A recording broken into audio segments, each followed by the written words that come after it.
नमस्कार। कार्यक्रम सवाल जवाफमा तपाईलाई हार्दिक स्वागत छ। कार्यक्रम सवाल जवाफको साथमा उपस्थित छु म सञ्जीव र यति बेला प्राविधिक मित्रद्वय हुनुहुन्छ बुकेशजी र अनेशजी।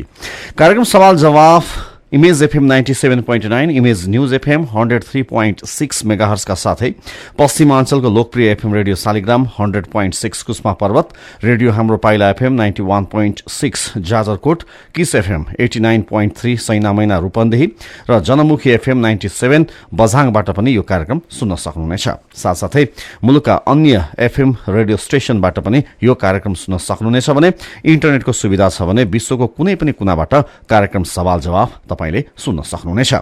कार्यक्रम सवाल जवाफमा हामीले समसामयिक विषय प्रसंगमा हाम्रा अतिथिसँग सवाल जवाफ गर्ने गरेका छौं र आजका हाम्रा अतिथि हुनुहुन्छ वाणिज्य मन्त्री मीन विश्वकर्माज्यू र आज राष्ट्रिय भूकम्प सुरक्षा दिवस पनि परेको छ, किनभने विक्रम सम्वत 2090 साल माघ 2 गते आजैका दिन विनाशकारी भूकम्प गएको थियो र त्यसैको सम्झना स्वरूप भन्नुपर्छ राष्ट्रिय भूकम्प सुरक्षा दिवस मनाउने गरिएको छ र यो दिवस आज परेको छ। हामी समग्रमा अहिले सरकार निर्माणका कुरा सँगसँगै वाणिज्य मन्त्री मीन विश्वकर्माज्यू कांग्रेसको नेतृत्व गर्ने कांग्रेसबाटै चाहिँ मन्त्री पनि हुनुहुन्छ, उहाँ कांग्रेसका नेता पनि हुनुहुन्छ र कांग्रेसभित्रको आन्तरिक कुराहरू लगायतका विषय प्रसंगमा सवाल जवाफ गर्नेछौँ र यति बेला मन्त्रीज्यू हामीसँग टेलिफोन सम्पर्कमा हुनुहुन्छ। उहाँलाई म स्वागत गर्छु। विश्वकर्माज्यू हजुर, यहाँलाई कार्यक्रममा स्वागत छ। धन्यवाद सञ्जीवजी।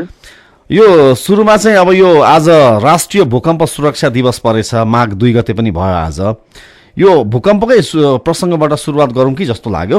यो पुनर्निर्माणका सीओहरू परिवर्तन भइराखे तर पनि भूकम्प पीडितले यो 2072 वैशाख 12 मा जुन भूकम्प पीडितहरू अहिले पनि टहरामा बसेका, छाप्रामा बसेका, त्यो प्लास्टिकका उसमा चाहिँ ओत लागेर बसेका, तर अहिले पनि उनीहरूले चाहिँ राहत नपाएका कतिवटा जाडोहरू चाहिँ यस्तै ठीमा बितिसक्यो। सीओहरू परिवर्तन हुने तर कामको कार्यशैली चाहिँ परिवर्तन भएन भन्ने आरोप लाग्छ। तपाईँ यति बेला नेपाल सरकारको मन्त्री पनि हुनुहुन्छ, यहाँहरूको सरकारको पालामा के काम भयो र काम किन हुन सकेन?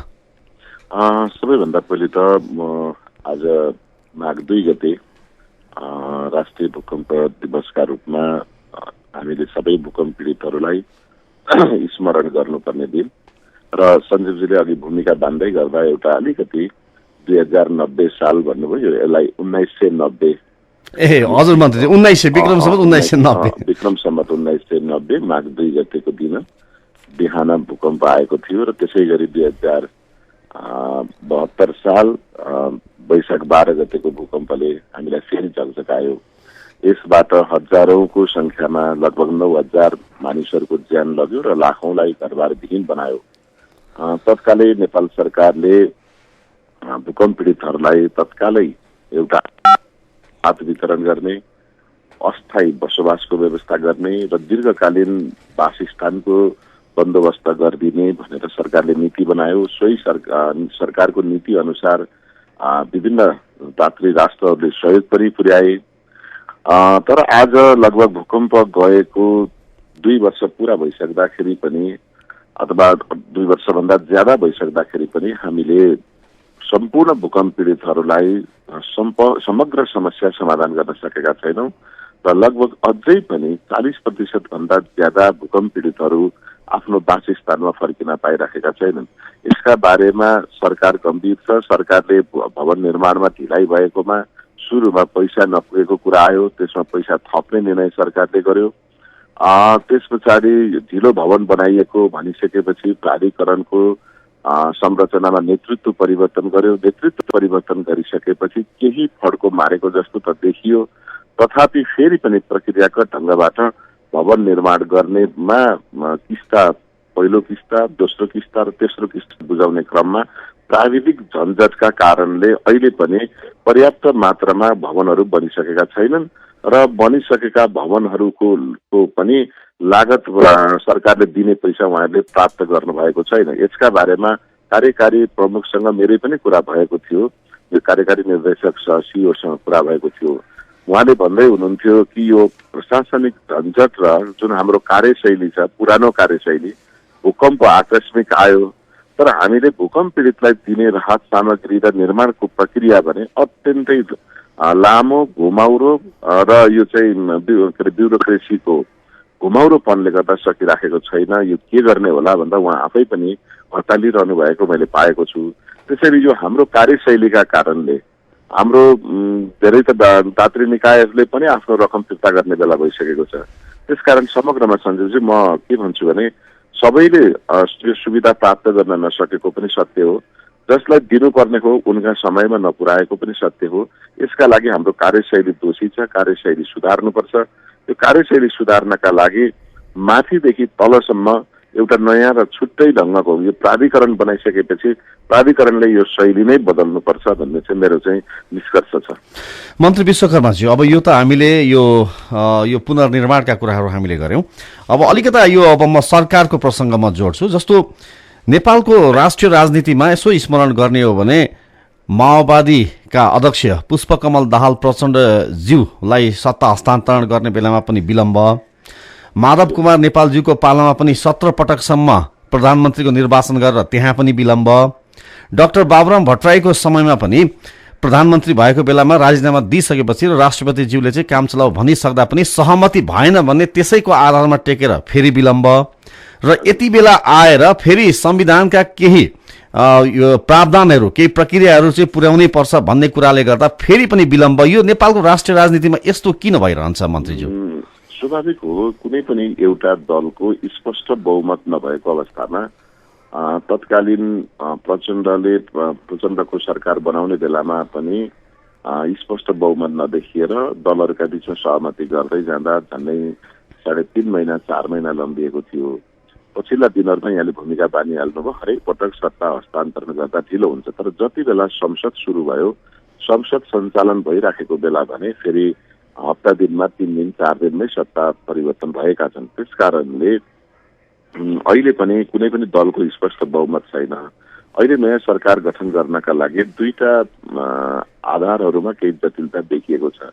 एउटा वाम गठबन्धनको नाममा उहाँहरूले मत प्राप्त गर्नुभयो र उहाँले जनताका बीचमा भन्नुभएको थियो हामी पार्टी एकता गर्छौँ, चुनावपछि लगत्तै पार्टी एकता गर्छौँ भन्नुभएको थियो। उहाँहरूको एकताको प्रक्रिया अहिले पनि प्रारम्भ हुन सकेको छैन, छलफलमै सीमित छ।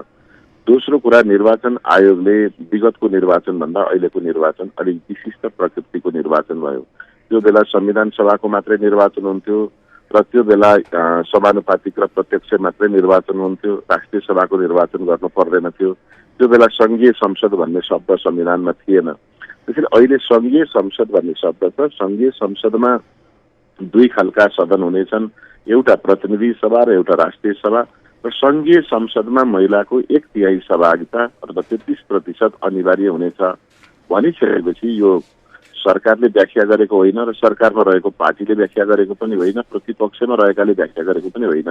निर्वाचन गराउने जिम्मेवारी संवैधानिक हिसाबले लिएको निर्वाचन आयोगको व्याख्या अनुसार राष्ट्रिय सभाको निर्वाचन सम्पन्न नभएसम्म प्रतिनिधि सभाको अन्तिम परिणाम सार्वजनिक गर्न नमिल्ने भन्ने निर्वाचन आयोगको व्याख्या अडान र उनको कार्यतालिकाका कारणले गर्दा अहिले प्रतिनिधि सभाको निर्वाचन भइसकेको अवस्था बुझिन्न।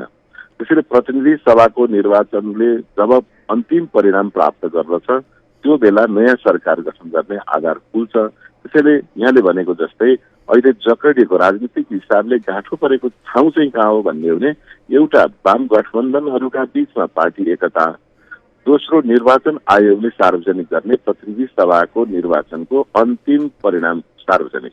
यी दुईटा गरेपछि स्वतः नयाँ सरकार गठन गर्ने आधारहरू खुल्छ। म यहाँलाई एउटा स्मरण गराउँछु, अहिले त यति जटिल निर्वाचन प्रक्रिया छ, तर 2070 सालको निर्वाचन हुँदा त्यो बेला संविधान सभा मात्रै थियो। कांग्रेस ठुलो पार्टी बनेको थियो निर्वाचनबाट। हामीले मङ्सिर 4 गते निर्वाचन गर्यौं, माघ 7 गते मात्रै शपथ ग्रहण गरेका थियौं र माघको 27 गते मात्रै सरकार बनेको थियो। त्यो बेला पनि हामी कहाँ 3 महिना जति समय त्यसमा लागेको थियो। त्यसकारणले केही न केही जटिलताहरू चाहिँ स्वाभाविक हो। हामी एउटा संरचनाबाट अर्को संरचनामा, एउटा राजनीतिक पद्धतिबाट अर्को राजनीतिक पद्धतिमा, एउटा निर्वाचन प्रक्रियाबाट अर्को निर्वाचन प्रक्रियामा हरेक वर्ष गइराखेको हुनाले यस्तो अस्वाभाविक परिणामहरू हामी कहाँ आइराखेको छ। तर त्यसलाई आपसी छलफल सहमतिबाट केही उपाय खोजेर व्यवस्थापन गर्ने पनि गरेका छौँ। त्यसैले बाहिर जति अतालिएको देख्छौँ त्यस्तो पनि होइन। तर मन्त्री विश्वकर्माज्यू, यहाँले यति भनिरहँदा अहिलेको वर्तमान सरकार समय लम्ब्याउन चाहन्छ, निर्वाचन आयोगलाई पनि प्रभावमा पारेको छ र सँगसँगै अहिलेको यो जस्तो अघि यहाँले वाम गठबन्धनको जुन कुरा गर्नुभयो त्यो गठबन्धन पनि टुटाउन चाहन्छ, विभिन्न किसिमका चाहिँ अफरहरू दिइरहेका छ, यो खालका आरोपहरू पनि लागिरहेका छन् नि त यहाँहरूलाई। अनि एकदम यहाँले भनेको जस्तो स्वाभाविक हो, राजनीति पोलिटिक्स इज अ गेम हरेक मान्छेले हरेक क्लबले आफूले जित्नु चाहन्छ होइन। हामी जब मैदानमा उत्रिन्छौँ जस्तोसुकै प्रतिस्पर्धी भए पनि म आफैले जितौँ जस्तो लाग्छ। राजनीतिक गेम भएको हुनाले निर्वाचनमा भने जस्तोसुकै पार्टी किन नहोस् आफैले जितौँ भन्ने लाग्छ। तर अहिलेको निर्वाचनमा नेपाली कांग्रेसले राजनैतिक हिसाबले जितेको छ, किनभने सबैभन्दा बढी प्रतिशत जनमत प्राप्त गरेको छ। तर त्यसलाई संसदीय सीट संख्यामा रूपान्तरण गर्दा कांग्रेस दोस्रो ठूलो मात्रै छ, दोस्रो बन्न पुगेको छ। यो परिस्थितिमा नेपाली कांग्रेस आफूले ठूलो हुन पाऊँ भन्ने अवस्था अहिले छैन। कि त चुनावै हुनु पर्यो, पुनः चुनाव हुनु पर्यो, त्यसकारण अब फेरि चुनाव हुँदै छैन। त अहिले भइराखेको चुनावको आधारमा कांग्रेस दोस्रो पार्टी हो। तर पहिलो पार्टीसँग बहुमत नभएको हुनाले अर्को सरकार बन्ने सम्भावनै छैन, गुन्जाइसै छैन भन्ने पनि होइन। तर मेरो अघि सुरुमै मैले भने जसरी जनताका बीचमा प्रतिबद्धता जाहेर गरेर वाम गठबन्धनले मत प्राप्त गरेका छन्, उहाँहरूले यथाशीघ्र पार्टी एकता गर्नु पर्यो, यथाशीघ्र वाम गठबन्धनको तर्फबाट बहुमत देखाएर सरकारमा पुग्नु पर्यो। र त्यो पुग्न सकेन, त्यो बन्न सकेन भने कांग्रेस दोस्रो ठूलो पार्टी भएको हुनाले संसदीय व्यवस्थामा पहिलो पार्टीले सरकार बनाउन सकेन भने दोस्रो पार्टीले सरकार बनाउने जिम्मेवारी लिनुपर्दछ। यो संवैधानिक बाध्यता नै हो। त्यसो भएको हुनाले दोस्रो पार्टीको तर्फबाट नेपाली कांग्रेस जहिले पनि तयार हुनुपर्छ। जहाँसम्म वाम गठबन्धन फुटाउन लाग्यो भन्ने कुरा चाहिँ मिथ्या आरोप, भ्रम र आफूले काम नगरेर अर्कालाई दोष लगाउनु बाहेक केही पनि होइन। किनभने निर्वाचन हुँदैका बखत हामीसँगै रहेको नेकपा माओवादी केन्द्रलाई हामीसँग सरकारमा सँगै राखेर त फकाउन सकेनौँ भने अब सरकार छोडेर अर्को पार्टीसँग सम्झौता गरेर चुनाव जितिसकेको शक्ति हामी कहाँ आउँछ, हामी ल्याउँछौँ अनि हामी बनाउँछौँ भन्यो भने यो हास्यास्पद हुन्छ। त्यसकारण यस्तो हास्यास्पद कुरा कांग्रेसले होसपूर्वक ढङ्गले गर्दैन होइन। हामीले यो राम्ररी नै हामी यसमा सतर्क नै छौँ कि यो अहिले हाम्रो काम पनि होइन, हाम्रो यो अर्थ पनि लाग्दैन, त्यसकारण उहाँहरू आफै बनाउनुहुन्छ भन्ने। तर उहाँहरूको सत्ताको खेलमा, उहाँहरूको पदीय बाँडफाँडमा, उहाँहरूको वैचारिक धरातलमा, उहाँहरूको सांगठनिक संरचनाभित्र विविध कारणले उहाँहरू मिल्न सकिरहनु भएको छैन। उहाँहरू नमिलेको दोष चाहिँ अनि फेरि कांग्रेसले फुटाइदियो, कांग्रेसले विलम्ब गराइदियो, यो सरकार यसमा भाँजो हाल्यो, निर्वाचन आयोगसँग खेल्न थाल्यो भन्ने जुन गर्नुभएको छ, यसलाई के भन्छन् भने कागले कान लग्यो भन्ने, कान चाहिँ नछाम्ने, काग कता उड्दैछ भनेर त्यतै दौडिने काम जस्तो यो बालकले जस्तो गरिराखेको छ। यो होइन, कांग्रेस अहिले यसमा लागेको छैन, म स्पष्ट पार्न चाहन्छु। मन्त्री विश्वकर्माज्यू, भनेपछि यहाँको जुन भनाइ रह्यो यो भनाइको आधारलाई मान्ने हो भने त नेपाली कांग्रेसले सरकारको नेतृत्व गर्नको लागि पहल नगर्ला भनेर भन्न सकिएन हो सभा? होइन, नगर्ला होइन। यदि वाम गठबन्धन मिलेनन् होइन र एमाले वा प्रचण्डजीको नेकपा माओवादी केन्द्रले ल हामी मिल्न सकेनौँ, हामी अब जस्तै एमाले अहिले बजारमा तपाईँहरूले सञ्चार माध्यमबाट सार्वजनिक गरिरहनु भएको छ, नेकपा एमाले चाहिँ संघीय समाजवादी फोरमसँग मिलेर सरकार बनाउन थाल्यो भन्ने पनि न्युज पढिराखेकै छु। नेकपा माओवादी केन्द्रका अध्यक्ष प्रचण्डले शेरबहादुर देउवासँग भेटघाट गर्नुभयो सरकार गठनका बारेमा भन्ने पनि म पढिराखेकै छु। कति यथार्थ हो सञ्चारकर्मी साथीहरूले जान्ने कुरा हो। यदि यस्तो हो भने र उहाँहरू नमिल्ने नै हुनुभयो भने त कुनै एउटा पार्टीको स्पष्ट बहुमत छैन। एमालेको पनि बहुमत पुग्दैन, कांग्रेसको पनि बहुमत पुग्दैन, माओवादी केन्द्रको पनि पुग्दैन, अरू दलहरूको पनि पुग्दैन भने यी पाँचवटा मुख्य राजनैतिक दलहरूका बीचमा जुन दलहरू मिलेर बहुमत पुग्छ उहाँहरूले सरकार बनाउने हो। तर सम्भावना के देखिएको छ र प्रतिबद्धता उहाँले सार्वजनिक गर्नुभएको छ भने वाम गठबन्धनको सरकार हुन्छ, वाम गठबन्धन अन्ततगत पार्टी एकतामा रूपान्तरण हुन्छ। यही नै अहिलेको प्राकृतिक परिणाम हो र यही नै अहिलेको प्राकृतिक आधार पनि हो। त अब उहाँहरू नेपालमा एउटै दल त फुटेर दुईटा सरकार फरक सरकार गठन गरेका छन् भने अहिले दुईटा दल एक हुने कुरा त्यति सजिलो छैन। यो ढिलो भएका कारणले नै सरकार ढिलो पनि भइराखेकै छ। त्यसो भएको हुनाले नेपाली कांग्रेस सरकार कहिल्यै पनि सरकार बनाउँदैन। हामी 5 वर्षलाई अब चाहिँ गाउँघरतिर फर्कियौँ भन्ने अवस्था पनि होइन। हामीसँग पनि हामी कुनै न कुनै शक्तिसँग मिल्दा सरकार बन्ने सम्भावना छ। त्यसो भएको हुनाले यो कांग्रेस सम्भावित वैकल्पिक र यसले चाहिँ वैकल्पिक जिम्मेवारीको भूमिका निर्वाह गर्न सक्छ। तर अहिलेको प्राकृतिक अवस्था भनेको वाम गठबन्धनकै सरकार हो, हामी त्यसैलाई सहयोग गर्छौँ। मन्त्री विश्वकर्माज्यू, अब यहाँले सहयोग गर्छौँ भन्नुभयो, तर निर्वाचन आयोगले गत शुक्रबार प्रधानमन्त्रीज्यूलाई चिठी नै पठाएर चाँडोभन्दा चाँडो प्रदेश प्रमुखको मनोनयन गरिदिनुहोस् भनेर आग्रह समेत गरो, तर पनि सरकारबाट विलम्ब भइरहेको छ। अनि कसरी पत्याउने यो कुरा? हैन, सरकारले यो प्रदेश प्रमुखको यदि कांग्रेसको अहिले अथवा सरकारमा रहेकै दलहरूको बहुमत थियो र पछि पनि हाम्रै सरकारले निरन्तरता पाउँथ्यो भने हामी यसलाई अलिकति सहजताका साथ छिटै नै निर्णय गरिदिन्थ्यौँ। तर हामी सरकारबाट बाहिरिँदै छौँ। नयाँ पार्टी, नयाँ शक्ति चाहिँ अर्को दल चाहिँ सरकारमा आउँदैछ। त्यसो भएको हुनाले उहाँहरूको पनि परामर्शमा, उहाँहरूको पनि सुझावमा, उहाँहरूको पनि सहमतिमा प्रदेश प्रमुख नियुक्ति गरौँ भनेर प्रधानमन्त्रीज्यूले पटक पटक बैठक बोलाइरहनु भएको छ। कहिले सर्वदलीय बैठक बोलाउनु भएको छ, कहिले दल विशेषका विशेष नेताहरूसँग अनौपचारिक छलफल गरिरहनु भएको छ। सहमति जुटेको छैन, त्यसकारण ढिलो भएको हो। निर्वाचन आयोगले पत्राचार गरेको पनि ठिक हो र निर्वाचन आयोगलाई अलिकति समयको दबाव परेको कुरा पनि ठिक हो। त्यो दबाव हामीलाई पनि परेको छ। त्यसैले आज बिहान बस्ने भनिएको थियो। यही सहमतिका लागि बैठक फेरि बेलुका क्याबिनेट मन्त्री परिषद बैठक 4 बजे सारिएको छ। 4 बजेको बैठकबाट प्रदेश प्रमुखको नियुक्ति हुन्छ। आज सायद मलाई लाग्छ यो समस्या चाहिँ समाधान हुन्छ। तर गत सोमबार पनि सबै सञ्चार माध्यममा र यतिसम्म कि प्रधानमन्त्रीको सचिवालयमा सञ्चारकर्मी साथीहरूले सम्पर्क गर्दाखेरि पनि सोमबारको क्याबिनेटबाट प्रदेश प्रमुख र प्रदेश मुकाम चाहिँ तोकिन्छ, मुकाम नतोकिए पनि प्रदेश प्रमुख चाहिँ तोकिन्छ भन्ने खालका खबरहरू आएका थिए। तर त्यस बेला चाहिँ त्यो खालको कुराहरू भएन, प्रमुख तोकिएन। अब आज कतिको हामी विश्वस्त हुन सक्छौँ? आज त बाध्यात्मक, अस्तिसम्म बाध्यात्मक परिस्थिति थिएन। अहिले चाहिँ हामी बाध्यात्मक अवस्थामै पुगिसकेका छौँ। त्यसैले सहमतिकै हो, यो हर पल सहमतिकै प्रयासमै हुनुहुन्छ प्रधानमन्त्रीज्यू।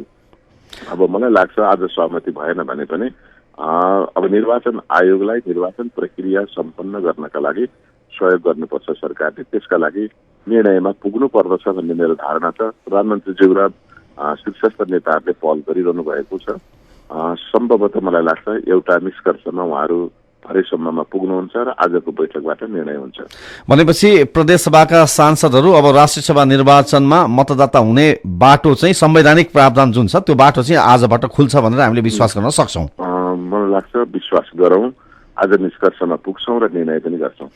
मन्त्री विश्वकर्माज्यू, जस्तो यो मुकामको विषय छ नि, अब यसको लागि पनि निर्वाचन आयोगले राष्ट्रिय सभा निर्वाचनका लागि भनेर 7वटै प्रदेशमा कार्यालय खोलिसकेको छ। यसले मुकाम तोक्नको लागि सरकारलाई कतिको सहज बनाएको छ? कसरी बढ्दैछ अब नेपाल सरकार? नेपालमा नयाँ राजनैतिक व्यवस्था, नयाँ निर्वाचन प्रणाली, नयाँ शासन प्रणाली सुरु गरेको हुनाले केही जटिलता र केही कठिनाइहरू छन्। त्यसमा पनि राजनीतिक दल जसले जनताको मतबाट सरकारमा पुगेको हुन्छ र जनताको भावनाको कदर गर्नुपर्ने हुन्छ, त्यो जनताको भावनाको कदर गर्ने प्रणालीको सरकार भएको हुनाले धेरै ठुला अप्ठ्याराहरू छन्। जस्तै अहिले प्रदेशको अस्थायी राजधानी तोक्न बित्तिकै 2/3 प्रदेश सभाका 2/3 सदस्यहरूले अर्को प्रदेश अथवा नयाँ प्रदेशको नयाँ राजधानी तोक्न सक्नेछन्, स्थायी राजधानी तोक्न सक्नेछन् भनेको हुनाले 2/3 पुग्छ कि पुग्दैन भोलि अहिले नै तोकिहालौँ, अहिले नै अस्थायी बनाइहालौँ भन्ने जनताको भावना छ। त्यो भावनालाई टेकेर जनता हरेक ठाउँमा आन्दोलित छन्। जस्तो 1 नम्बर प्रदेशकै कुरा गर्नुहुन्छ भने लगभग विराटनगर, इटरी, धरान, धनकुटा जस्ता ठाउँहरूमा उहाँहरू आन्दोलनमा हुनुहुन्छ। 7 नम्बर प्रदेशको धनगढी, अतरिया, दिपायल त्यस्ता ठाउँहरूमा उहाँहरू आन्दोलित हुनुहुन्छ। बुटौल र दाङमा पनि आन्दोलन छ। यति बेला हामीले सरकारको अधिकार त हुने भनेर ठ्याट्टै हामीले एउटा ठाउँलाई अस्थायी राजधानी भनेर तोकेर निर्णय गर्यौँ भने उहाँहरू सडकमा आन्दोलनमा उत्रिनुहुन्छ र उत्रिसकेपछि यो राष्ट्रिय सभाको निर्वाचन प्रक्रियालाई पनि त्यसले चाहिँ प्रभाव पार्न सक्छ, त्यसले अप्ठ्यारो पार्न सक्छ, शपथ ग्रहणमै समस्या सिर्जना हुन सक्छ। त्यसो भएको हुनाले सहमतिमा गर्यौँ भने सबै दलका नेताहरूले आफ्आफ्नो दलका कार्यकर्ताहरूलाई यो स्वाभाविक छ, यो निर्णय गर्नै पर्दथ्यो, हामी सबै मिलेर यो निर्णय गरेका हौँ, त्यसैले आन्दोलनमा नजाने भनेर चाहिँ उहाँहरूले आह्वान गर्नुभयो भने त्यो आन्दोलन स्वाभाविक हिसाबले मत्थर हुन्छ। त्यसकारण हामी सहमति खोजिराखेका छौँ। सहमति भयो भने आजै पनि टुङ्ग्याउन सक्छौँ, सहमति भएन भने अस्थायी राजधानीको सवालमा केही दिन पर्खिएर पनि गर्न सकिने ठाउँ छ। मन्त्री विश्वकर्माजी, अब मैले अलिकता पार्टीको प्रसङ्ग मैले कोट्याउन चाहेँ। अहिले नेपाली कङ्ग्रेसमा प्रतिनिधि सभा र प्रदेश सभा निर्वाचनको समीक्षाका लागि तत्काल केन्द्रीय समिति बैठक बोलाउनु पर्छ भनेर एक किसिमको आग्रह गरिएको छ र यदि यो आग्रहले काम गरेन भने हस्ताक्षर अभियान नै चलाउने भन्ने सम्मको निष्कर्ष निकालेर छुट्टै बेग्लै भेलाहरू भइरहेका छन्। यसलाई कसरी हेरिरहेको छ कङ्ग्रेसभित्र, कसरी हेरिएको छ? कङ्ग्रेस चाहिँ यो चाहिँ मास बेस्ड पार्टी हो, यो क्याडर्स बेस्ड पार्टी होइन, यो जनभावनामा आधारित पार्टी हो, यो मिलिटेन्ट अथवा मिलिट्री प्याटर्नको पार्टी होइन, यो कम्युनिस्ट पार्टी जस्तो वा अरू कुनै पनि वामपन्थी पार्टी जस्तो होइन। यो पार्टीको सङ्गठनमा हरेक सदस्यहरूले आफ्नो विचारहरू सार्वजनिक रूपले व्यक्त गर्न पाउँछन्। त्यसो भएको हुनाले त्यसको त्यो अधिकारको अलिक ज्यादा नै प्रयोग गरेर अलिक त्यो दायराभन्दा बाहिरै गएर केही नेताहरूले ठाउँ ठाउँमा बैठक राख्ने र आफ्ना अभिव्यक्तिहरू सार्वजनिक गर्ने गरिराख्नु भएको छ। त्यसलाई पार्टी अनुशासनको दृष्टिकोणले पनि केहीले ठिक केहीले बेठिक भनेर आफैलाई पनि प्रतिक्रिया दिइरहनु भएको छ। तर मलाई के लाग्छ भने केन्द्रीय कार्य समितिको बैठक चाँडोभन्दा चाँडो बोलाउनु पर्छ। तर प्रधानमन्त्री स्वयं यो राष्ट्रिय सभाको निर्वाचनको प्रक्रियामा अस्थायी राजधानी, प्रदेश प्रमुखको तोक्ने जस्ता विषयले उहाँ यहाँ प्राथमिकता दिनुपर्ने भएको कारण र अब बस्ने केन्द्रीय समितिको बैठक एकछिन वा एक दिन वा 2 दिन मात्रै बसेर हुँदैन, यसको बृहत छलफल गर्नुपर्छ भनेको हुनाले कम्तीमा पनि 5-7 दिन लगातार बैठक बस्नुपर्ने भएको हुनाले त्यो 5-7 दिन खुल्ला रहने अथवा त्यो 5-7 दिन चाहिँ व्यस्त नहुने समयको प्रतीक्षामा प्रधानमन्त्रीज्यू वा पार्टी सभापति हुनुहुन्छ। तर त्यो प्रतीक्षामा बाहिर रहेका साथीहरू, सरकारमा नरहेका साथीहरू, पार्टीको जिम्मेवारीमा नरहेका साथीहरूको भने अलिक आतुरी बढेको छ, छिटो गरौँ भन्नुभएको छ। र यसमा एउटा कुराको पनि बाहिर स्पष्ट हुन के सकेको छैन भने आम काङ्ग्रेसी जनहरूमा र आम काङ्ग्रेसका शुभचिन्तक साथीहरूमा र केही नेतृत्वमा पनि एक खालको भ्रम परेको छ, यसपालि पार्टी हार्यो उहाँहरूको भनाइ छ। तर वास्तविक अवस्था त्यस्तो होइन। पार्टी जनताका बीचमा पार्टीको जनमत बढेको छ। पहिले हामी 29% मात्रै भोट ल्याएका थियौँ 70 सालमा, अहिले हामी 34% मत ल्याएका छौँ। प्रत्यक्षमा 35% छ र समानुपातिकमा हामी लगभग 33% छौँ। एभरेजमा हामी 34% मत ल्याएका छौँ। जनतासँग हाम्रो सम्बन्ध बढेको छ। स्थानीय निर्वाचनमा र 70 को निर्वाचनमा भन्दा हरेक हाम्रा उम्मेद्वारहरूले आफ्नो व्यक्तिगत मत बढाएका छन्। समानुपातिक पार्टीको मतभन्दा उम्मेद्वारको मत बढेको छ। त्यसकारण उम्मेद्वार छनौटमा खराबी भयो कि अथवा काङ्ग्रेसले जनाधार गुमायो कि भन्ने यी दुईटा तर्क चाहिँ मलाई त्यति विश्वसनीय लाग्दैन। किनभने हरेक उम्मेद्वारलाई सोधेको छु मैले, अस्तिको स्थानीय निर्वाचनको मतभन्दा तपाईँको मत बढ्यो कि घट्यो भने मत त बढ्यो नि भन्नुभएको छ। अनि 70 को भन्दा घट्यो कि बढ्यो भन्दा बढ्यो नि भनेको छ। अनि समानुपातिक र प्रत्यक्षमा कसको धेर आयो? प्रत्यक्षमा धेर आयो भने त्यसो भएदेखि जनतामा हाम्रा उम्मेद्वारहरू लोकप्रिय रहेछन्, जनताको बीचमा हाम्रो पार्टी लोकप्रिय रहेछ। तर दोस्रो र तेस्रो पार्टी मिलिसकेपछि पहिलो पार्टीको आकार दोस्रो बन्न पुगेको छ। त्यसकारण हाम्रो त अझ तेस्रो हुनुपर्ने होला नि त, पहिलो र दोस्रो मिलेर साझेदारी गरिसकेपछि पहिलो र तेस्रो मिल्दा। तर हामीहरू जनतासँगको राम्रो सम्बन्धका कारणले, पार्टीले चलाएका कार्यक्रमका कारणले हामी अहिले दोस्रो भएका छौँ। त्यसैले यो परिणामका बारेमा गहन छलफल, समीक्षा, आत्मालोचना अथवा पार्टीका नयाँ कार्यक्रम, नयाँ नीति, नयाँ योजना बनाएर अब पहिलो पार्टी बन्नका लागि पार्टी केन्द्रीय समितिको बैठक लामो समय लिएर बस्नु पर्दछ। त्यही बैठकबाट महासमितिको बैठक तोक्नुपर्छ। महासमितिको बैठकबाट पार्टीको नीति र पार्टी संरचनालाई पनि केही हामीले अहिले संशोधन गर्ने, परिमार्जन गरेर अगाडि बढ्नुपर्ने आवश्यकता भएको छ। त्यसकारण जुन नेताजीहरूले अथवा हाम्रो अग्रज नेताहरूले बैठकको माग गर्नुभएको छ, माग गर्नु स्वाभाविक हो। केही ढिलो हुनु प्रधानमन्त्रीको बाध्यता छ। बैठक चाँडै बस्नुपर्छ र यी सबै विषयमा छलफल गर्नुपर्छ भन्ने मेरो पनि राय छ।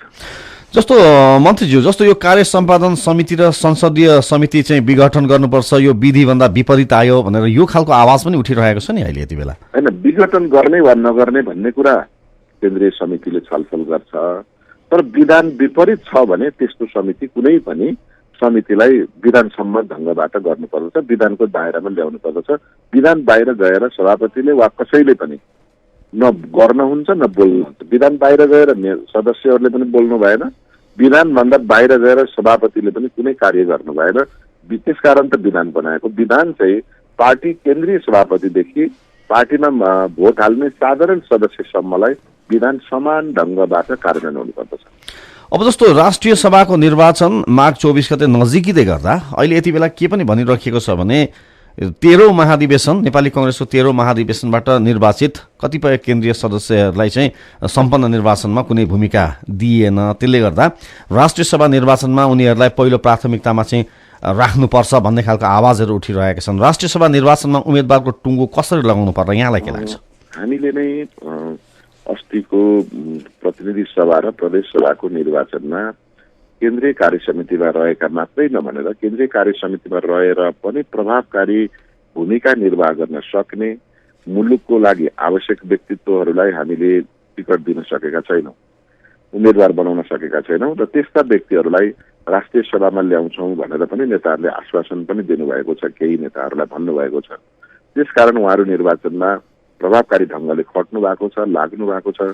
त्यस्ता व्यक्तिहरू राष्ट्रिय सभामा छुट्नुहुन्न, उहाँलाई दिएको वचन पूरा गर्नुपर्छ भन्नेमा मलाई लाग्छ र उहाँहरूलाई त्यो पूरा पनि गर्नुहुन्छ सभापतिले र शीर्ष नेताहरूले सल्लाह गरेर त्यसलाई पूरा गर्नुहुन्छ। र राष्ट्रिय सभाको उम्मेदवार बनाउँदै गर्दा पार्टीमा लामो समयसम्म योगदान पुर्याएका, पार्टीको जिम्मेवारीमा निरन्तर लागिरहनुभएका, जनमत बोकेका र उच्च नैतिक चरित्र भएका, राजनैतिक रूपमा उहाँहरू समाजले सर्वस्वीकार्य भएका व्यक्तिहरूलाई राष्ट्रिय सभामा हामीले उम्मेदवार बनायौँ भने चुनाव जित्न पनि सजिलो हुन्छ र पार्टी संगठनलाई पनि त्यसले थप मद्दत पुर्याउँछ। मन्त्री विश्वकर्माज्यू, हामीले केही श्रोताका प्रश्नहरू पनि टिप्ने गरेका छौँ। 400652 छ यो टेलिफोन लाइनमा। केही श्रोताले यहाँ प्रश्न टिपाउनु भएको छ। कमल सेन्चुरीले कपनबाट प्रश्न टिपाउनु भएको छ। मन्त्रीज्यूको अहिले अन्तर्वार्ता सुन्ने क्रममा नेपाली सुने मैले भन्नुभएको छ उहाँले, तर पनि नेपाली कांग्रेसका केही नेताले वाम गठबन्धन टुटाएरै छोड्छौँ भन्ने अभिव्यक्तिहरू पनि दिइरहेका छन्। वाम गठबन्धन तोडिँदा नेपाली जनता र नेपाली कांग्रेसलाई के फाइदा हुन सक्छ भनेर कमल सेन्चुरीले प्रश्न टिपाउनु भएको छ। म राम्रो एकदम जिज्ञासा राम्रो प्रश्न सोध्नुभयो। म वाम गठबन्धन टुटाउनु पर्छ भन्ने पक्षमा मेरो अभिमत छैन। वाम गठबन्धन जीवित रहनुपर्छ, वाम गठबन्धन थप मजबुत भएर अगाडि बढ्नुपर्छ भन्ने मेरो धारणा छ, मेरो व्यक्तिगत धारणा। र पार्टीमा पनि सभापति त्यही चाहनुहुन्छ।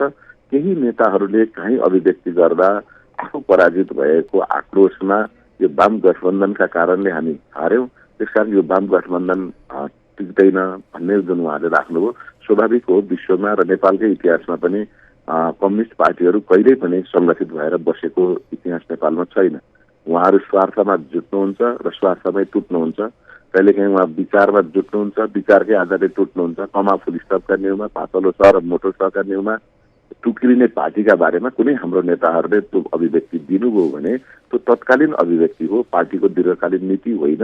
हामी वाम गठबन्धन टुटाउने हाम्रो नीति पनि छैन, टुट्नुपर्छ भन्ने हाम्रो धारणा पनि छैन।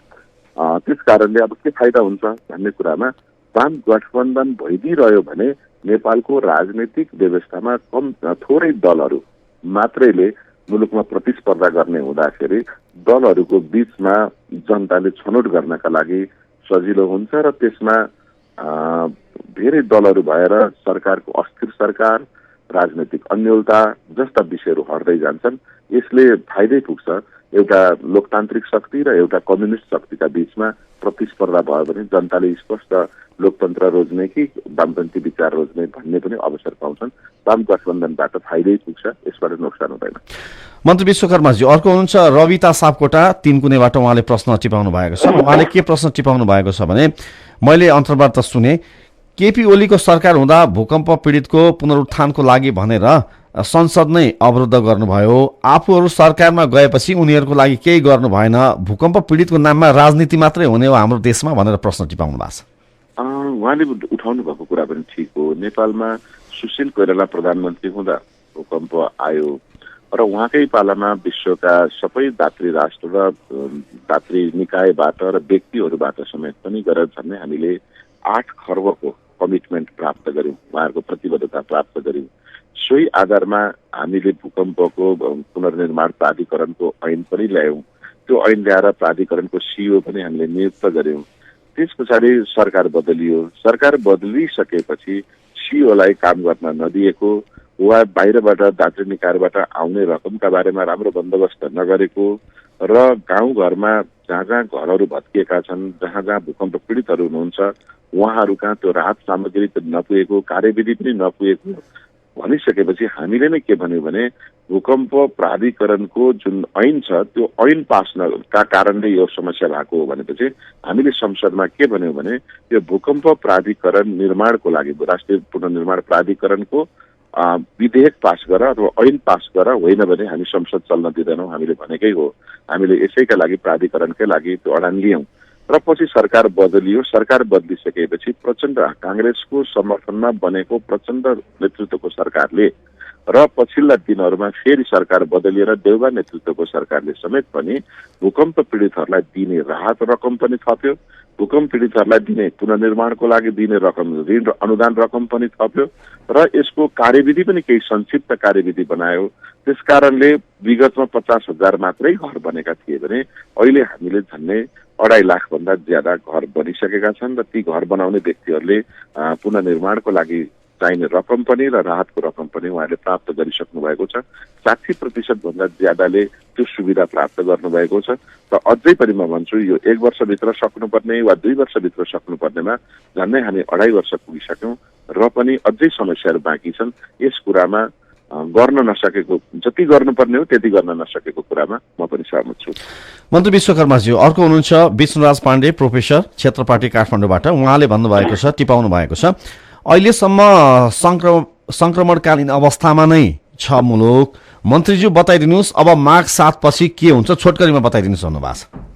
माघ 7 गते बारेमा त मलाई थाहा छैन होइन। 7 गते विगतमा चाहिँ हामीले माघ 7 गते शपथ ग्रहण गरेका थियौँ र त्यस पछाडि संसद चलेको थियो। अहिले हाम्रो माघ 24 गते राष्ट्रिय सभाको निर्वाचन हुन्छ। राष्ट्रिय सभाको निर्वाचन भइसकेपछि प्रतिनिधि सभाले पूर्णता पाउँछ र नयाँ सरकार बनेपछि विश्वनाथजीले भने जस्तै गरी नेपालको अस्थिर र संक्रमणकालीन राजनीतिक व्यवस्था चाहिँ एउटा स्थिर र दीर्घकालीन रूपमा हामी राजनीतिक पद्धतिबाट हामी अगाडि बढ्छौँ र मुलुकमा अब राजनीतिक परिवर्तनका आन्दोलनहरू समाप्त हुन्छन्, कुनै पनि गर्नुपर्ने आवश्यकता हुँदैन र हामी सबै मिलेर यो मुलुकको समृद्धिको आन्दोलनमा सहभागी हुनुपर्छ। जसरी बजारमा हल्ला चलेको छ माघ 7 मा यो हुन्छ त्यो हुन्छ भनेर विभिन्न सञ्चार माध्यमहरूबाट उत्तेजनापूर्ण ढङ्गबाट समाचारहरू फैलाइएको छ, त्यस्तो होइन। त्यो भ्रम सिर्जना गर्न खोजिएको छ। नेपाल अब पश्चगमनतर्फ जाँदैन, नेपाल अग्रगमनतर्फ नै जान्छ।